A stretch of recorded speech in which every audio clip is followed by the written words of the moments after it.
Alors, sur la parachat, cette semaine, il y a deux parachutes, Nitzavim et Vayeler. Petite remarque intéressante, c'est que l'année prochaine, toutes les parachutes seront Nifradot. Il n'y aura pas de Mechubarot, sauf Nitzavim et Vayeler. Donc c'est vraiment des parachutes qui sont intimement liés et qui... Et j'ai remarqué quelque chose qui est, je ne sais pas si c'est... J'ai pas pu regarder partout, mais à la fin de Vayeler, quand on regarde la fin de Vayeler, page 1164, chapitre 31, verset 30, à la fin, toujours on nous donne le nombre des psukim. Et là, dans cette édition, comme dans toutes les éditions, il donne le nombre des psukim des Nitzavim Vayeler, parce que 70, c'est pas le nombre de psukim qui est dans Vayeler seulement. C'est dans Nitzavim et Vayeler. Alors il y a un lien intéressant et qui est puissant, qui a commencé un petit peu de parachat Nitzavim Vayeler. On remarque que l'année prochaine, l'année prochaine, c'est une année où toutes les parachutes seront séparées. Il n'y a pas de Mechubarot. Les seuls qui seront Mechubarot, c'est Nitzavim Vayeler. Et ce qu'on remarque ici, c'est qu'à la fin de chaque parachat, théoriquement, on nous donne le nombre de psukim qu'il y a dans la parachat. Pardon ? Sauf Nitzavim. Et Nitzavim, on donne Nitzavim et Vayeler. Nitzavim, à la fin de Nitzavim, il y a le nombre de psukim. Mais à la fin de Vayeler, on ne donne pas que Vayeler, on nous dit Nitzavim et Vayeler. Bon, c'est un peu remarquable. Parachat Nitzavim, il y a un paragraphe qui au début parle de la responsabilité collective, l'Ovrecha Bivrit, c'est l'alliance de l'obligation d'alliance qui engage le problème de Harvout. Et après, on a la paracha de la Teshuvah. Alors, paracha de la Teshuvah, c'est chapitre 30. Veya, qui est chapitre 30, les pages 1154, qui avoue Alecha kol advarim haele, vabracha vakela, etc. Veshavta d'Hashem Elokecha, tu reviendras jusqu'à l'éternel ton Dieu, etc. Et puis, il est marqué verset Vav. Umal Hashem Elokecha et levavcha et levav zarecha. Et Dieu va circoncire ton cœur, le cœur de ta descendance, la Hava et Hashem Elokecha, pour aimer l'éternel ton Dieu, de ton cœur et de ton âme, afin que tu vives, etc., etc. Et une notion de Mila ici. Et Umal Hashem. Ah, Umal. Donc, circoncire. Donc il y a une notion de Mila dans la notion de Tchouva. Quand on va un petit peu plus loin et qu'on arrive au fait que la Torah est accessible, regardez ce qui est verset 11, qui est ha mitzvah zot, car cette mitzvah, donc la mitzvah de Tchouva, a priori, Asher anochim etzavecha hayom, lo niflatim imecha, elle n'est pas loin de toi, elle n'est pas séparée de toi, lo velo rechokaye, elle n'est pas loin, lo bashamaim hi, elle n'est pas dans le ciel, les morts pour dire, miya lelanu hashamaima, qui va monter pour nous dans le ciel, veikache alanu, il va nous l'apprendre, viashmiye notav na'asena, afin que nous puissions l'entendre et la faire. Velome vers la yam, et elle n'est pas de la dé. Ki karov elecha, verset 14, car la chose est proche, Adavar Meod est très proche, Beficha bilvavcha la asoto, dans ta bouche et dans ton cœur pour pouvoir le faire. Ça on a ici la quintessence de la tchouva, surtout qu'après on a tout le principe de la bechira. Tu choisiras la vie. C'est la période où on va prier, Kodven Besefer Chaim, le Mancha Elohim Chaim, ça c'est ce qu'on va voir sur la tefilot de Rosh Hashanah, on va essayer d'inclure les deux. Mais il y a quelque chose qui est puissant et qui est développé ici. Ce que nous fait remarquer le Baal HaTurim, le premier c'est Baal HaTurim, sur le pasuk Mi Ya'ale Lanu Hashamaima, qui va monter pour nous dans le ciel. Mi, alors regardez les Rachetevot, les initiales de Mi Ya'ale Lanu Hashamaima. Mi, Mem, Ya'ale Yud, Lanu, Lamed, Hashamaima He. Ça fait Mila. Cette Mila qui nous permet de nous rapprocher d'Hachem, puisque quand vous regardez les dernières lettres, Mi, Yud, Ya'ale He, Lanu, Vav, Hashamaima He. Yud Kevavke. Donc c'est vraiment la proximité avec Akadosh Baruch Hu. Alors ça c'est... on nous parle de la mitzvah L'eau Bashamaimi, elle n'est pas dans le ciel. Pour dire Miyale, qui va monter? Alors qui va monter, c'est pour la mitzvah de la Mila.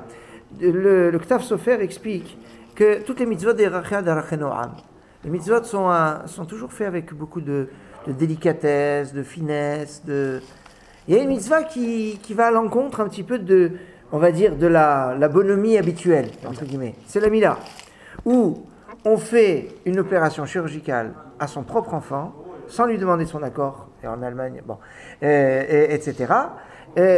C'est quelque chose qui est très difficile. Et c'est ce qui va construire mon lien avec Hachem. C'est pour ça qu'en Rachetevot, on a mis là, et en Sofetevot... C'est un lien qui n'est pas consenti, quoi. Qui n'est pas consenti, quoi, c'est vrai. C'est-à-dire, en fait, on va montrer notre acceptation de la Mila quand on fait la Mila à son enfant. Donc c'est rétroactif, c'est propre, ouais. Ah ouais, il y a tout un lien de ça. Les corbanotes, quoi. Quoi? Les corbanotes, c'est pas tellement d'Arkénoam, quoi. C'est un peu... Prendre une bête, on la brûle entièrement. Parce que la Mila, ça peut considérer comme un corban. La Mila encore, il peut avoir une notion d'Arkénoam. Pourquoi? Je vais vous dire. Parce qu'il y a un transfert, théoriquement, la mort qui aurait dû être appliquée à l'homme est appliquée à l'animal. Donc c'est mieux un animal qu'un homme. Donc il y a des chal Arkénoam. Ouais, mais c'est pour des fautes involontaires. Enfin, c'est pas pour des fautes pour lesquelles... Ah, sûr, alors... volontaire ou involontaire, là, ça, on va voir. Ça, c'est la suite. Ça, c'est... En tout cas, ce qui est remarquable ici, c'est le lien entre la Mila et la présence d'Hachem. Si on enlève les lettres Rachetevot et les Sofetevot puisqu'on a les Rachetevot, ça fait Mila, et Sofetevot, ça fait Yudke Vavke. Alors regardez, dans Mi, il y a Rachetevot, il n'y a rien, Rachetevot, ça fait tout le mot, donc il n'y a rien.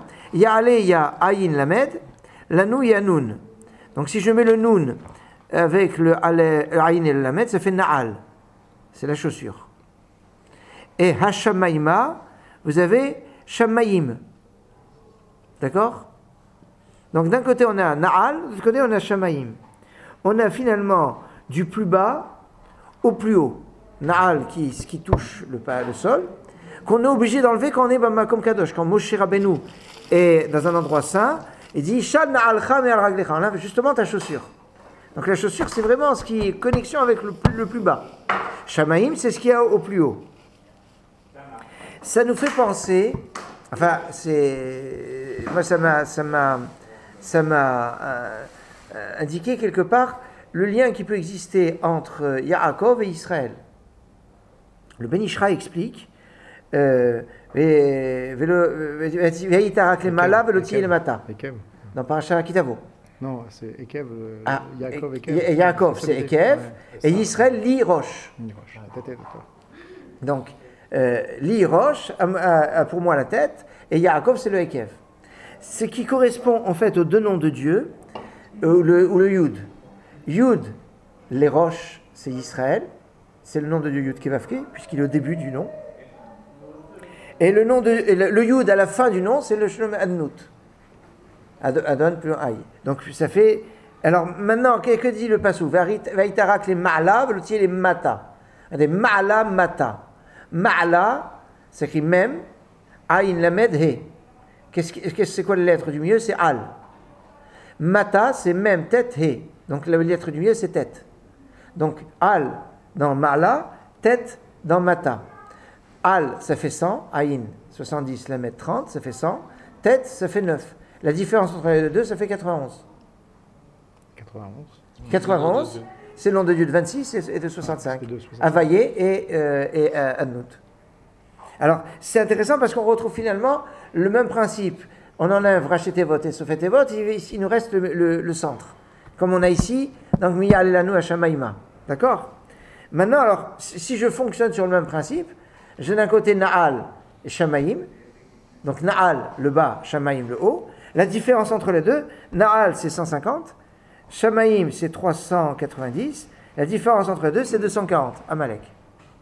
Amalek qui veut séparer entre la terre et le ciel. C'est ça qu'on dit que le nom de Dieu n'est pas entier. Il manque le Vav et le He. On sait que le Vav, d'après la Kabbalah, c'est les six midot qui vont de la Bina, enfin du Da'at, Bina, à la Malchut. Et le dernier He, c'est la Malchut. C'est ça le Chesed Gvura Tiferet Ve'Netzach Hod. Et donc c'est ça ce que Amalek veut combattre pour ne pas arriver au Gilou, au dévoilement de la Shrina. C'est remarquable parce que dans Devarim, prenez 25-18, c'est l'histoire d'Amalek. Là, on va comprendre quelque chose qui, a priori, est incompréhensible. Enfin, j'ai pas beaucoup plus compris, mais en tout cas, ça va nous aider à dire, tiens, il y a quelque chose. Regardez, je vous ai dit donc, 25-18. Donc c'est Zachor, hein. Souviens-toi de ce que tu as fait à Amalek. Asher karcha baderer, qui t'a attaqué par surprise dans le chemin. Vaizenev vecha kol hanecheshalim acharecha. Il a attaqué à l'arrière ceux qui étaient les plus faibles derrière toi. Veata ayev yagia, et toi tu étais las et fatigué. Velo yere Elohim, et il n'y a pas craint Dieu. Qui n'a pas craint Dieu? Amalek ou Israël? Ça c'est pas évident. Par derrière, c'est Pardon? C'était le RFA qui était derrière. Alors, si tu attaqué par derrière, le ouais. qui est resté derrière, c'était le RFA. C'est ceux qui, effectivement, ne craignaient pas trop. On peut lever le Yare Elohim, donc ce serait. Ici, c'est traduit différemment. différemment. C'est d'Amalek dont on parle. Il n'a pas craint Dieu. On essaie d'avoir une autre lecture. On pourrait dire que c'est Israël. On parlait d'Amalek. Ouais, mais Rachid va. Ouais. Non, la traduction ici, c'est le sentiment que c'est Amalek. Oui, c'est en fonction de ce que dit Rachid. C'est Rachid qui dit comme ça. Alors, mais regardez ce qui a marqué. Vaizanev, c'est quoi? Il a attaqué par l'arrière. Rachid dit Makat Zanav. C'est un coup de la queue. Choter Milot, il coupait les milotes. Vezorek Klapé Mala. Il coupe la mila, il la jette vers le haut. En disant voilà, votre alliance avec Dieu, ça ne vous servit à rien. Autrement dit, c'est une sorte d'atteinte à notre relation avec Akadosh Baruch Hu. Alors c'est bizarre cette histoire de Mila. Et ici, on rachète votre Mila. Oui, on dit Anereshalim, c'est Nachash et Mila. Le mot Anereshalim, c'est. Nachash, Nachash. Voilà, aussi, c'est bien vu. Je ne sais plus qui c'est, je crois pas que ce soit le Balatouri, mais. Je pense pas. Ouais, donc il y a quelque chose qui nous interpelle. Ça nous interpelle d'autant plus que donc on a d'un côté une histoire de Naal, une histoire de ciel, histoire de Amalek, donc de Galout, de Géoula. Or, dans le secret de la Géoula, quand on parle de l'avènement messianique, etc., on fait toujours référence à l'histoire du Yiboum. C'est dans l'histoire de Yehuda et Tamar, c'est une histoire de Yiboum. Ruth avec Boaz, c'est une histoire de Yiboum. C'est bizarre quand même qu'à chaque fois qu'on a quelque chose qui a une sorte de reprise pour la Géoula, il y a une histoire de Yiboum. Ça va tellement... alors, qu'est-ce qu'il y a à la contrario du Yiboum? La Khalitzat Na'al. C'est le déchaussement. Donc, il y a quelque chose qui est bizarre. Prenez Ruth, chapitre 4, verset 7. Alors, il y a Ruth ici. Ruth 4, 7. La société libre, moi, je me dis, il va jeter sa chaussure sur Edom. Ouais. Dans 137? Non, dans un Télim, je sais plus lequel. Sham, Alcha, la Goïm, Vélo. Ouais. Je sais plus lequel Télim.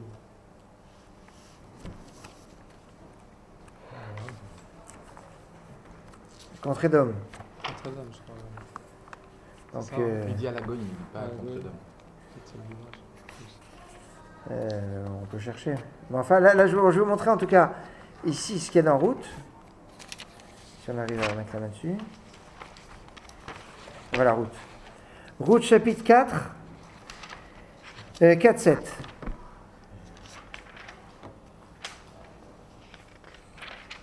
C'est page 1341. Vous avez? Verset 7. Vezot lefanim be'Israël. Or, jadis en Israël, à la Géoula va la Temura, sur la Géoula, ça peut être ici le rachat, le sens, la Géoula c'est rachat, va la Temura et l'échange, mais c'est la Géoula, ça peut être la Géoula, les Kayem Devar, pour réaliser la chose, pour valider toute chose, Shalaf Ishna'alo, un homme il enlève sa chaussure, ça nous fait penser à Moshe Rabbeinu qui enlève sa chaussure, Vezod Itorda Israël, Vayomer à Goël, regardez le Goël a dit à Boaz, il a enlevé sa chaussure. Alors quand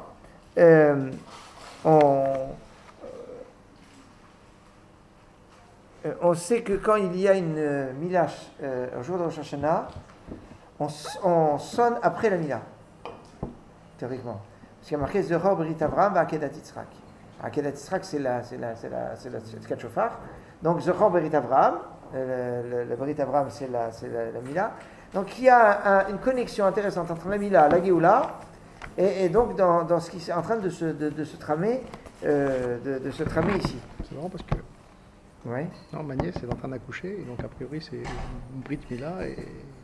Ça pourrait être Rosh Hashanah. Si elle accouche aujourd'hui, ça sera la veille de Rosh Hashanah. Oui, si elle accouche aujourd'hui, mais elle n'est pas en train d'accoucher, quoi. Enfin, elle est rentrée en salle là. Ah, voilà. non, Bishatova, Moustachat.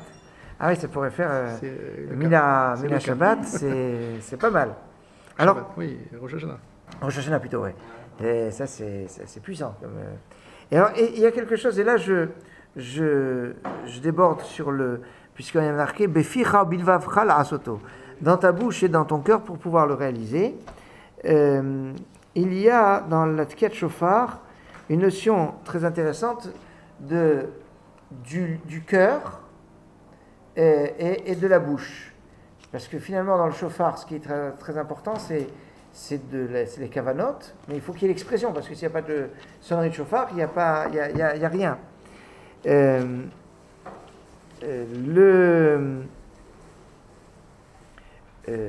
Alors, c'est remarquable parce que le mot chauffard, je prends peut-être l'adresse magique, ça fait longtemps. Elle était. Chauffard. C'est Gématria, lève, épée, la grande Gématria. Quoi? Le Banisha, il dit c'est la grande Gématria de lève et de paix. Ah, c'est ça, voilà, c'est la grande. C'est justement ce que je voulais vous montrer. Mais on va essayer d'aller un peu plus loin dans cette histoire.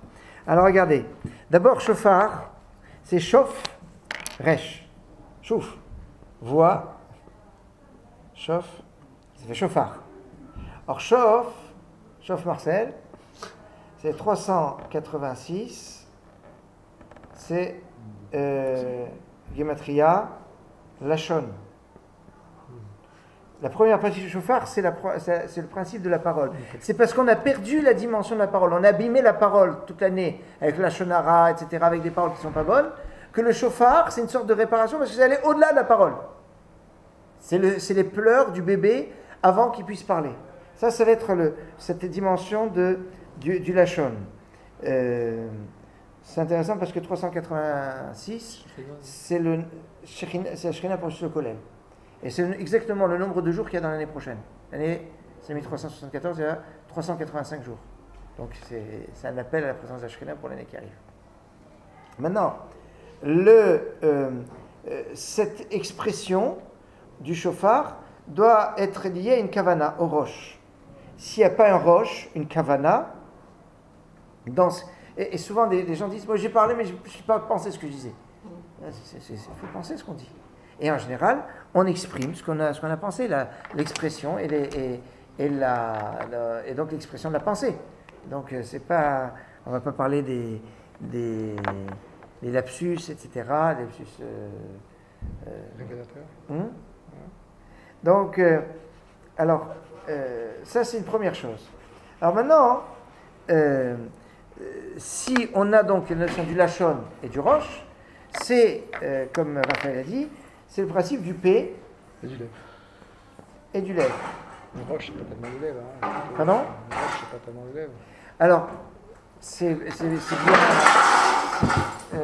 Ça peut se comprendre, mais quand on dit roche, dans le roche, c'est la notion d'intention. Et l'intention, c'est à la fois la tête, mais c'est aussi le sentiment du cœur qui est. Et c'est pour arriver, Beficha Bilvafra, qu'on a ici. Maintenant, P et lève. Ça, je ne crois pas que Ben Israël le dise. C'est 85 plus 32. 85 plus 32, c'est 117. C'est quoi? C'est 9 fois Echad. C'est Emet du Echad. Parce que dans le vidouille que l'on fait, vidouille Agadol, on dit Dibarnu Echad Bapé Echad Balev. On a dit quelque chose, mais il y avait quelque chose dans le cœur et quelque chose dans la bouche. c'est que ça, bon, c'est un problème d'honnêteté, mais c'est aussi le problème du vidouille lui-même. Parce qu'on est en train de faire le vidouille. Mais est-ce que tu comprends ce que tu es en train de dire? Est-ce que tu es en train même de le regretter? Pardon? Est-ce que tu es déjà aussi même en train de le regretter? Oui, est-ce qu'on est en train de le regretter? C'est ça, il faut que ça soit après Echad Balev et Echad Bapé. Il ne faut pas qu'il y ait la bouche dise quelque chose et le cœur. Il ne vaut mieux pas faire? Alors non, on n'a pas le choix. on est devant l'obligation de le faire et de le penser et de le regretter. Le Neshama regrette. Ah, Neshama regrette. C'est pas moi, c'est Neshama. Ni au Taleb, il regrette. Neshama, c'est toi. Non, le regret, tu peux l'avoir facilement, mais l'engagement réel de Ah, pas- ça c'est... Le regret, c'est dire non seulement je regrette ce que j'ai fait, mais en plus je ne faut plus en parler. Même quand j'y pense, c'est pas avec un plaisir que j'ai. Enfin, il y a tout un truc dans le regret. Enfin, il est rude celui-là. Maintenant, quand j'arrive... Comment tu es arrivé à PLF? Alors, j'ai écrit en milouï, P élève. P, He, Lamed, J'ai compris, mais Bet. d'où ça vient de chauffard? Pourquoi du chauffard on arrive à PLF? Ah non, parce que là, je suis parti sur P, Neficha Bilvafra. D'accord. On était parti chauffard parce qu'on dit chauffe, c'est la chône, et Resh, c'était la kavana. D'accord, d'où PLF. Donc P élève. Donc P élève, chauffard. J'ai maintenant P élève que j'écris en Bemilouï. Bemilouï, donc ça fait 90 plus 10, ça fait 100, plus 74, plus 412, ça fait 586, Gematria, chauffard. Logique. Gematria, Tokef. La force. Parce que le chauffard, c'est ce qui va exprimer une dimension de puissance, de force, dans le choix. Hein, donc on doit la puissance du chauffard, elle va pouvoir se définir aussi. Ça, on le trouve, je crois, chez Rabbi de Radomsk. Enfin, Dans le choix. Quoi? Dans le choix ou le choix? Dans le choix. Dans le choix. Le choix. OX. Attendez, comment j'ai la phrase? Non, le chauffard, c'est la puissance dans le choix. C'est quoi? C'est le. Attendez, j'ai dit ça. Ça, non? Je sais pas. À l'instant, le chauffard, c'est le truc avec le choix, vous avez dit quelque chose comme ça. Oui, J'ai pas compris ce que vous voulez dire. c'est la. Oui, Tokef. C'est la reprise. C'est la reprise. C'est la puissance dans le choix. Pourquoi? Dans le choix, c'est ça. Dans le choix de ce qu'on fait chez OX. Parce que le chauffard va transformer ce qui est din en chesed. Tout le principe du Tkiyat Shofar, c'est entre guillemets, Kakadosh Baruch Hu qui est al-Kiseh din, pas sur le Kiseh Rahamim. Et comment on retrouve ça dans le chauffard? C'est que, va dire, tous les animaux ont un son.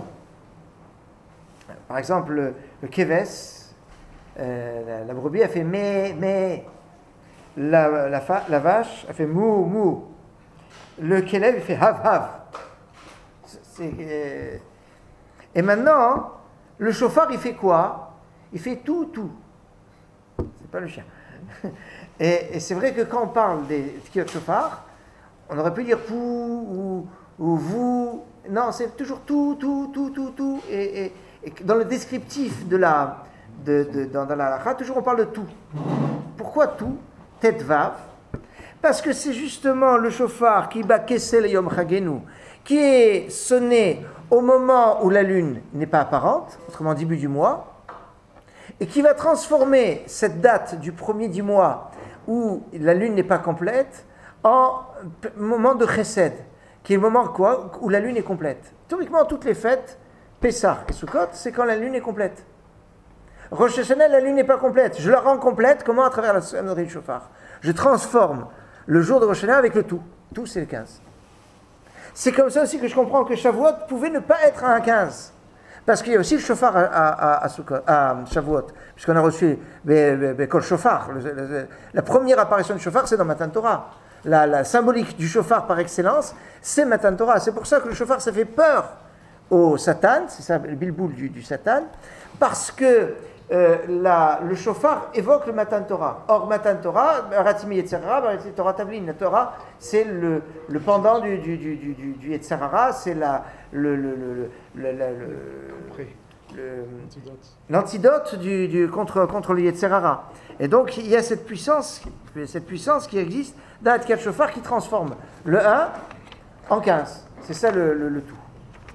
Maintenant, le shofar, comme je vous ai dit, c'est vraiment le lien avec Matan Torah. Quand on sonne du shofar, Rosh Hashanah, on avait fait tout un cours sur le lien qui peut exister entre Shavuot et Rosh Hashanah. C'est très, très remarquable, les liens qui relient les deux jours. Je vous donne deux aspects. Pourquoi on fait 2 jours de fête habituellement? Parce qu'on a un Safek, Sfeka de Yoma. Quelle est la date? Mais à Shavuot, on n'a pas de Sfeka de Yoma. Pourquoi? Parce que c'est le 50e jour après Pessah. Peut-être on s'est planté à Pessah. Donc on est décalé. Non, mais en 50 jours, plus les 15 jours avant le Pessah, c'est sûr on sait quand est-ce que c'était Pessah. Donc il n'y a pas de raison de faire à Shavuot 2 jours. Et pourtant on fait quand même 2 jours. C'est le shofar. Donc on fait quand même 2 jours. Donc il y a 2 jours de Shavuot qui sont nécessaires. Comme il y a 2 jours de Rosh Hashanah, même en Eretz Israël, et qui ressemblent quelque part à Shavuot. Je donne un autre exemple assez remarquable. Pareil, ils n'avaient pas le temps à Rosh Hashanah d'aller prévenir, d'envoyer les émissaires pour les prévenir. Oui, mais concrètement, on retrouve ce principe de 2 jours, alors qu'on n'a pas le choix, quelque part. Mais c'est pas évident, il y en a qui disent que c'était toujours 2 jours Rosh Hashanah. Dans le livre de Nehemiah, on voit qu'ils ont fait la fête aussi le 2e jour.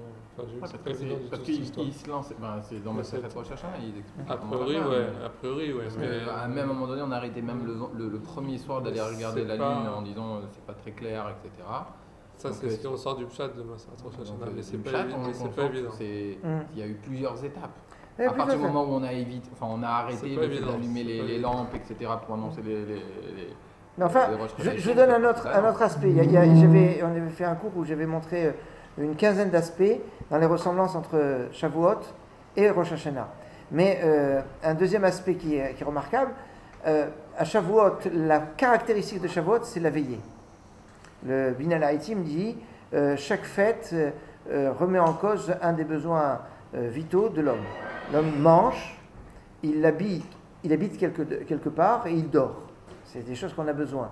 À Pessah, on bouleverse notre régime alimentaire, c'est la matzah. À Sukkot, on bouleverse notre habitat, puisqu'on va habiter à Sukkot. Et à Shavuot, on veille. Théoriquement, on devrait veiller 2 jours. On voit c'est de Rabbi Shlomo Alkabetz et avec Rabbi Yosef Karo. Mais c'est difficile. Donc, ce qui va bousculer Shavuot, c'est le sommeil. Ne pas dormir, c'est aussi la problématique de la journée de Rosh Hashanah. Puisqu'on ne doit pas, comme vous savez. Avant Khatzot. Ouais, bon, il y a des discussions après Khatzot. Est-ce que le Arizal dit ça y est, les malachim, ils ont été réveillés? Enfin, c'est quelque chose. Mais c'est pas la même raison. Non, c'est pas la même raison. Mais on retrouve le principe de ne pas dormir. Il y a cette notion de ne pas dormir. C'est ça le principe. En tout cas, pas dormir le matin. Ouais, moi, celui-là, on est tous d'accord. Attention, il y en a qui disent que Dafka, le matin, il faut se relever tôt. Puisque oui, c'est pour ça que je dis, on ne dort pas, à minima, tout le monde est d'accord de dire on n'a pas le droit de dormir le matin. Mais encore, le Rav Shlomo Zalman Auerbach dit que si on commence cette fila, on commence cette fila, puis si on dort jusqu'à l'heure de la fila, c'est pas problématique. Il dit même si la tefila est après le Netz. Mais il y en a qui disent qu'il faut se lever avant le Netz Hachama, parce que c'est le moment où c'est vraiment le Yom Hadin. Donc il y a ce lien. L'autre lien le plus marquant. Pardon? Le Sacrament en ce moment, c'est quoi? 7h. Ouais. Ça sera 7h05 à Rosh Hashanah. Et donc maintenant, l'autre aspect qui est fondamental, c'est la sonnerie de chauffard. Pardon? 7h05, idéalement. Non, 7h05, la Mida. Ah, vous avez un minyan à 7h05, vous? À Rosh Hashanah? Ouais. Ça s'organise. Ça, j'ai pas, parce qu'on ne peut pas. Qu'est-ce que vous faites à 7h05, vous? Sinon, on va étudier. Vous êtes en train d'étudier à 7h05, vous essayez d'étudier à 7h05. Ouais, on peut se lever avant, avant 7h05, et puis on fait brachot, des télim, il y a... C'est pas les choses qui manquent, Rosh Hashanah. Non, c'est pas qu'il manque, mais il n'y a pas assez d'air, quoi. Ouais, non, il y a pas de... Donc maintenant, donc l'autre aspect, c'est le shofar, c'est Matan Torah. Regardez d'ailleurs dans les shofarot, les psukim, les versets du Moussaf de Rosh Hashanah qui parlent de shofarot, c'est Matan Torah. Tanik leta ba'anan kavodecha. Donc il y a vraiment une connexion Rosh Hashanah, de Rosh Hashanah à Matan Torah qui est remarquable. Alors, quand on est à Shavuot, le Shabbat qui suit Shavuot, on est à Parashat Nasso. Parashat Nasso est une paracha où il y a 176 psukim. Hein, c'est le plus long de toute la Torah. Maintenant, le Matan Torah, c'est l'aboutissement de la sortie d'Égypte. Quand on dit Zecher Litziat Mitzrayim, en souvenir de la sortie d'Égypte, la Kavana, c'est pas forcément la sortie d'Égypte, ça peut être aussi Matan Torah. J'en ai pour preuve que dans la Tfila, on dit Zecher Litziat Mitzrayim, à propos de Zecher Litziat Mitzrayim dans la Shacharit de Shabbat, et la référence est Shmirat Shabbat, c'est Matan Torah. Hein, pourquoi ? Parce que dans la Seret Dibrot qui sont dans le Parashat Vaytranan, il y a marqué tu vas faire Shabbat parce que tu étais esclave en Égypte et Hachem t'a fait sortir. Donc le Shabbat, c'est en rapport avec la sortie d'Égypte, c'est en rapport, mais c'est par rapport au Matan Torah. Alors là, il y a quelque chose qui était intéressant, c'est que la Torah c'est écrit Tav, et ça c'est une petite chose comme ça, mignonne. Torah, c'est écrit Tav, Vav, Resh, He. Si je coupe en deux, je vais avoir Tav d'un côté, Vav, Resh, He de l'autre. Tav, c'est 400. 400, c'est le nombre d'années qu'on aurait dû rester en Égypte. On est resté finalement combien ? 210.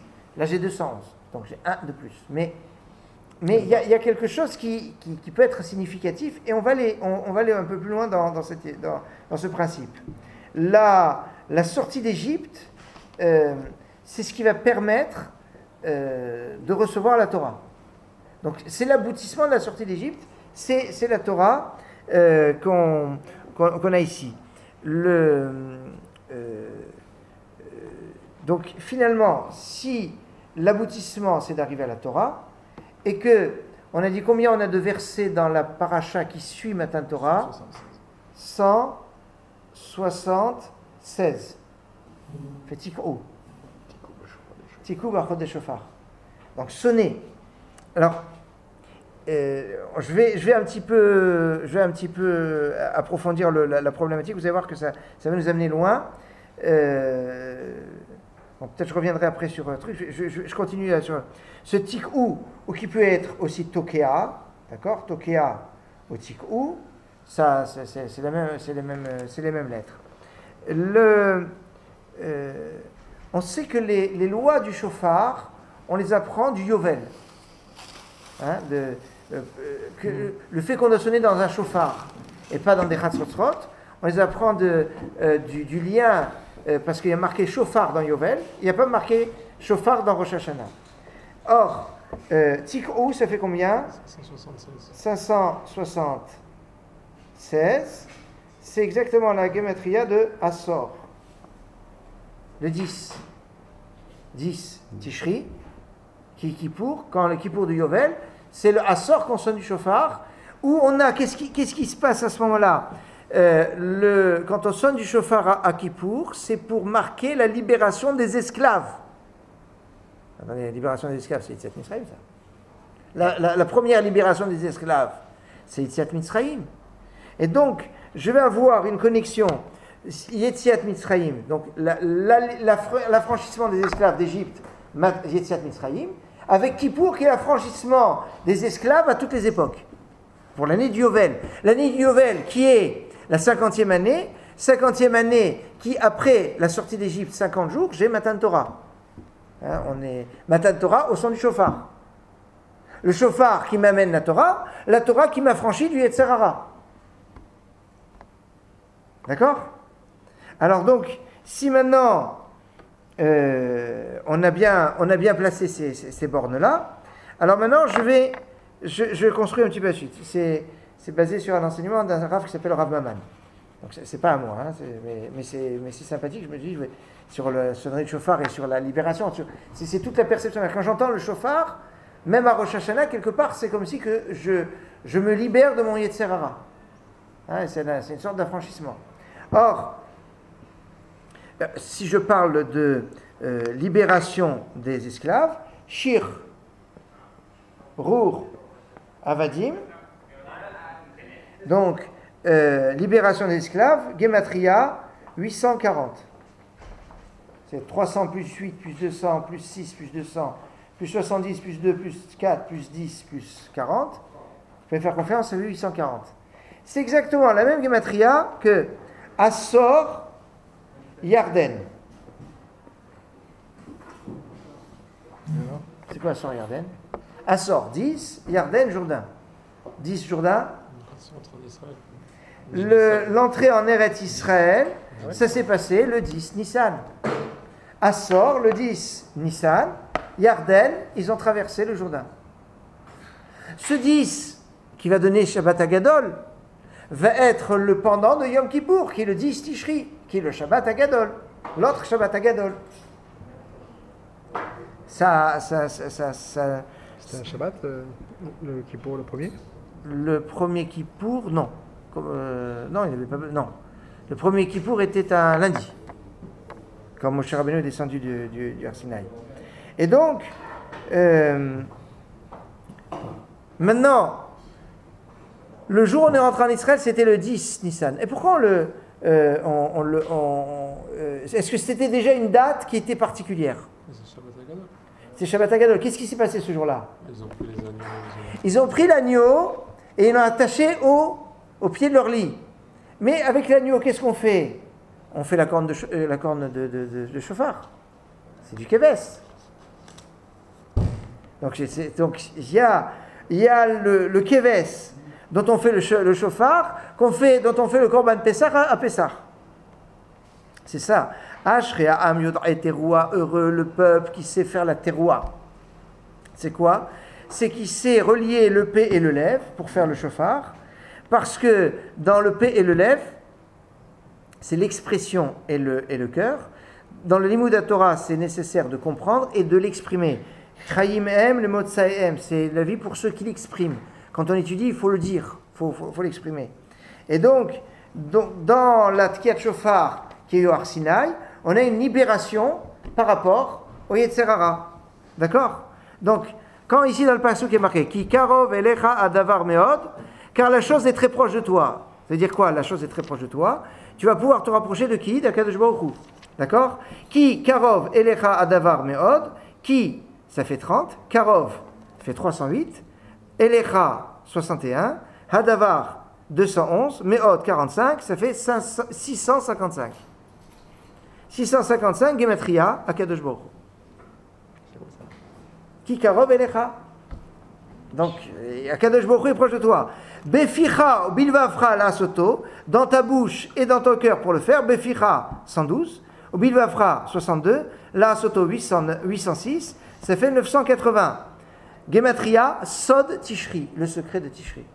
C'est quoi le secret de Tishri? C'est dans les chauffard. Mignon.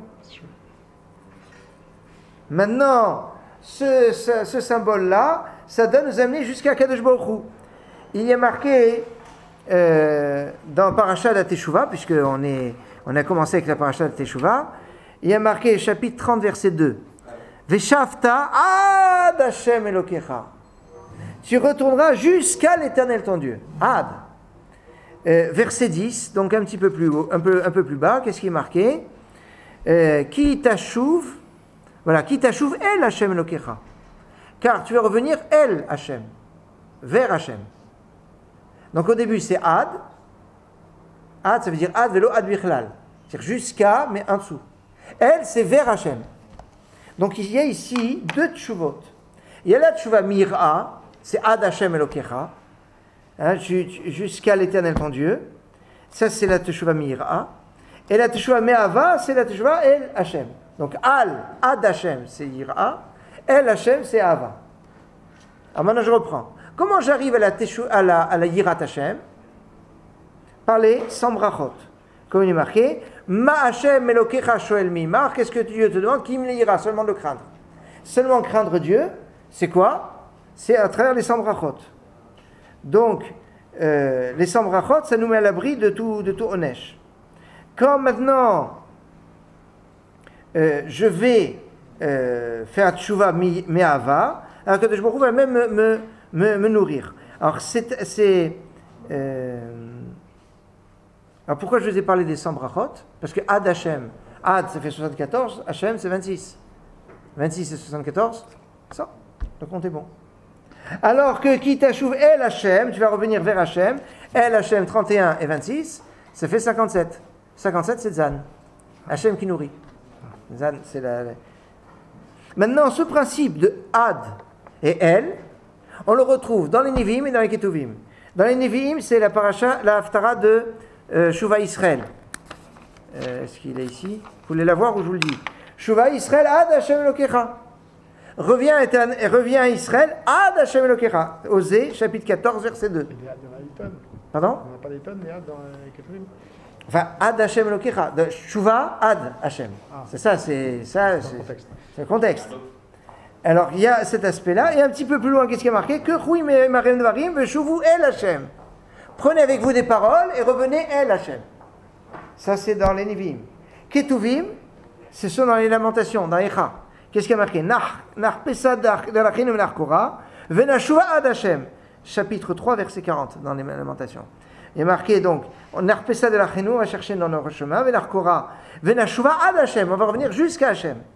Qu'est-ce qui est marqué un petit peu plus loin? Levavenu El Kapaim, El Bashamaim. Jusqu'à Hachem que Hashemaim. Vous avez dit, ah non, mais oh là là là. Ici, on est passé à quel? C'est plus Hachem. On aurait dit El Hachem. Ici, c'est quel?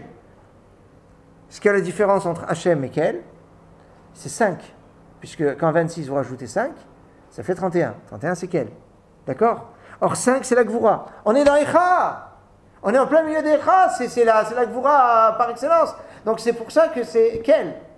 Mais quel qui va être la dimension du Chesed? Puisque Chesed El Kolayom. Mais la correction, elle sera à la fin de Echa, puisqu'à la fin de Echa, qu'est-ce qui est marqué? Hashivinu Hashem Elecha. Hashem Elecha. Donc c'est bien elle et Hashem. C'est pour ça que dans Yirmiyahu, chapitre 4, verset 1, il est marqué Im tashuv Israël, Neum Hashem, Elai tashuv. Dieu dit, si tu fais teshuva, Elai tashuv. Vers moi. C'est-à-dire, El Hashem. Et pas Ad Hashem. Alors c'est ça la problématique, c'est que des fois on a tendance un petit peu à penser dans notre teshuva d'arriver à Hachem. Non, c'est pas là. Il faut arriver El Hachem. Et c'est pour ça que la teshuva ne s'arrête pas à Rosh Hashanah et Kippour, elle transcende Rosh Hashanah et Kippour et vient à Sukkot. Et la véritable teshuva, elle est à Sukkot. Parce que c'est teshuva me'ava. Alors que Rosh Hashanah et Kippour, c'est mi'ira. Et ça doit être mi'ira. Vous connaissez cette histoire. Il y a un type, il est en Russie, à l'époque communiste. Et il marche dans la rue comme ça, et puis d'un seul coup, il y a une voiture qui s'arrête, KGB. Il embarque. Et là, dans la voiture, il commence à réfléchir à toutes sortes de choses. Pourquoi le KGB l'arrête? Est-ce qu'ils vont l'envoyer en Sibérie? Est-ce qu'ils vont juger à quoi? Ils vont peut-être le mettre dans un asile psychiatrique. Ils vont peut-être... il commence à avoir toutes sortes de... Il y a toute sa vie qui défile. Il a les deux types du KGB qui sont devant comme ça, et il est tenu comme ça, et puis ça roule, et puis... Il a toute sa vie qui est en train de défiler devant lui. Et puis alors ils arrivent à un endroit paumé. Alors ils sortent. Et puis le type du KGB dit sortez de la voiture. Alors il sort de la voiture. Et puis alors il dit qu'est-ce qui se passe? Le type du KGB il fait nous sommes juifs tous. Aujourd'hui c'est Rosh Hashanah, c'est aujourd'hui ou c'est jour du jugement. Et on voulait qu'on fasse cette fila. Et on va faire. Et tu fais j'ai eu peur. Mais qu'est-ce que c'est Rosh Hashanah, on a encore plus peur. Ça veut dire on peut avoir peur des mauvais jugements, mais avec Akadosh Baruch Hu on a confiance. Mais c'est du sérieux, c'est tout ce qui se joue le jour de... Et en plus de ça, qu'est-ce qui se passe le jour de Rosh Hashanah? Il y a une dracha de Raphaël de Vologine. Ça c'est un truc à dire, à redire. Il dit, le jour de Rosh Hashanah, on doit avoir conscience d'une chose. Si quelqu'un il est en train de parler avec le roi, si vous parlez avec une personne importante, ben on va trembler comme une feuille. On est en train de parler avec le roi. Donc, comme ça, dans l'absolu, c'est déjà... Il y a de quoi être impressionné. Mais si en plus de ça, c'est pas stable lui parler, je veux lui demander quelque chose. J'ai une requête. Ce n'est pas une requête pour lui demander d'agrandir mon appartement. C'est une requête vitale, c'est pour me demander la vie. Donc là, on va des choses fondamentales pour sa famille, pour sa parnassa. Donc c'est quelque chose, je joue quelque chose de très important. Donc je vais encore avoir plus peur. Donc comment je vais m'adresser à Hachem? Mais si en plus de ça, on a conscience qu'on a fauté contre le roi, et que le roi le sait. Alors on va encore plus, parce que on a fauté contre le roi. Qu'est-ce qu'on a fait comme faute? C'est pas n'importe quelle faute. On a volé dans les trésors du roi. C'est encore plus... c'est encore plus embêtant. Mais ce qui est encore plus embêtant, c'est qu'en fait, on était le responsable des clés du trésor du roi. Donc, c'est beaucoup plus grave toujours quand c'est un ministre qui vole que si c'est un kidam. Enfin, théoriquement, c'est... donc, si c'est lui-même, si maintenant, en plus de ça, il a donné ses trésors qu'il a volés au roi, à l'ennemi du roi. C'est un traître. Ça, c'est un traître, c'est encore plus grave. Et avec ça, il a donné plus de force à l'ennemi du roi. Et maintenant, il vient se tenir devant le roi. Comment il va être? Ben, c'est nous. Quand on fait une faute, on donne de la force à la Sitra Achara, à l'autre côté. Et quelque part, cette force, c'est prendre de la Kedusha, prendre de ce qui est le positif et on l'amène dans la Sitra Achara. C'est ce qu'on a fait. On vole tout à travers la vie qu'Akadosh Baruch Hu nous donne, et tout ce qu'Akadosh Baruch Hu nous donne des choses, et nous, on se rebelle contre lui avec ça. Et on arrive le jour de Rosh Hashanah. Salut, c'est moi que v'là. Et donc, on doit avoir ce qui s'appelle les matadines. On raconte dans la Gemara Brachot, page 28b, on a demandé à Rabbi Yochanan Ben Zakkai, bénis-nous. Alors il a dit, Yiratson, que vous ayez la crainte de Dieu comme vous avez la crainte des hommes. Je dis quoi, c'est tout? Il dit, Halvaï que vous puissiez craindre Dieu comme vous craignez les hommes. C'est sûr. Ça, c'est... La vérité, aujourd'hui, la chutzpah est tellement grande dans le monde que c'est pas évident que des gens craignent les hommes. On est maintenant dans une époque, je pense, que c'est la gravité de notre époque, c'est où il n'y a plus de respect. Il n'y a même plus de respect des hommes. Donc, c'est même plus évident, ce Mahamar. Le Siftei Chaim de Raphaël Chaim Friedlander dit la chose suivante. Pourquoi on prie à Rosh Hashanah, à Kadosh Baruch Hu, Shigzor Alenu Gzorot Tovot, qui nous fasse des bons décrets? Mima Nafshar, Kolma David, Rachmana et Tavavid, tout ce que Dieu fait, c'est pour le bien. Donc, la décision d'Hachem, elle sera pour le bien. Et mieux maintenant, comment moi je peux dire à Hachem ce qui est bon pour moi? Hachem, c'est mieux, ce qui est pour moi, ce qui est bon. Un type, il veut faire un voyage en avion. Il veut partir en avion. Alors, il prie Hachem, il veut prendre l'avion. Hachem ne veut pas qu'il prenne l'avion. Il a ses raisons, Hachem, pourquoi il ne veut pas qu'il prenne l'avion. Il dit non, enlève le décret que je prenne pas l'avion, je veux prendre l'avion. Et que l'avion, il explose en l'air. Hachem, s'il ne voulait pas qu'il prenne l'avion, il avait bien ses raisons. Donc, il ne fallait pas qu'il le prenne. Alors, s'il force, entre guillemets, la main pour rentrer dans cet avion, c'est pas bon pour lui. Alors, pourquoi on force Akadosh Baruch Hu à des choses? Maintenant, il peut arriver qu'une personne, Ahmed Hassan est dans la pauvreté. Mais pourquoi il est dans la pauvreté? Parce que s'il est riche, il va faire des bêtises. Alors, pourquoi il demande à Hachem la richesse? Donc, Hachem sait ce qui est bon pour nous. Il ne demande rien. On ne prie pas, on ne demande rien. On devrait. Alors, c'est ça. Alors, en fait, c'est quoi le sens de la tefila? Il y a quelque chose. Alors, ça, c'est des yesodotes fondamentaux pour la tefila à Rosh Hashanah. C'est que l'un des buts, alors je vais vous donner plusieurs buts, mais l'un des buts de la tefila, c'est de reconnaître que tout nous vient d'Hachem. Et qu'Hachem renouvelle en chaque instant tout ce qu'il nous donne. Et on doit le ressentir. Et par le fait qu'on ressent ça, qu'on a cette prise de conscience, on se rapproche d'Hachem. Comme on se rapproche d'Hachem, on change de statut. Comme on change de statut, on peut mériter des choses qu'on ne méritait pas avant d'avoir cette prise de conscience. C'est-à-dire, la personne n'a pas de conscience que tout vient d'Hachem. Alors il doit avoir certaines xérotes, il doit vivre certaines choses.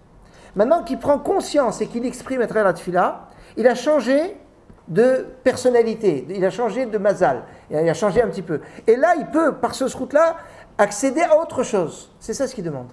C'est-à-dire, ça demande, c'est la reconnaissance que ça vient d'Hachem. Et ça, c'est fondamental, notamment dans la vie. Le Rav Levinstein, Or Yecheskel, ça sonne partout. Et que là, c'est les fins, hein, c'est pas plus.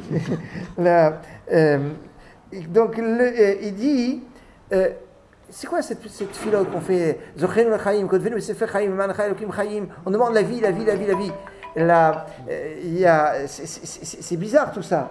Il dit parce qu'il y a une chose que l'on pense qui est complètement acquise pour nous, c'est la vie. On pense on est là, c'est Be'amtechotenu, c'est dans notre sac. Un homme, par définition, il pense qu'il va vivre tout le temps. Et en fait, il faut ouvrir les yeux. Parce que Rahman Islam, on voit à travers ce qui se passe, surtout aujourd'hui, on a accès à tellement d'informations, que ce soit dans les faits divers ou même les premiers titres des journaux. Rahman Islam, des accidents, des maladies, toutes sortes. Des gens qui ont vu leur vie basculer en quelques jours. Quelques secondes. Donc, en quelques secondes. Rahman Islam a une attaque cardiaque, une rupture d'anévrisme, ou au niveau social. Des choses, des personnes qui étaient dans des sphères très hautes de la société, qui en 2 temps 3 mouvements avec une affaire, un scandale. Quoi? C'est le ministre. Ouais, les ministres ou toutes sortes.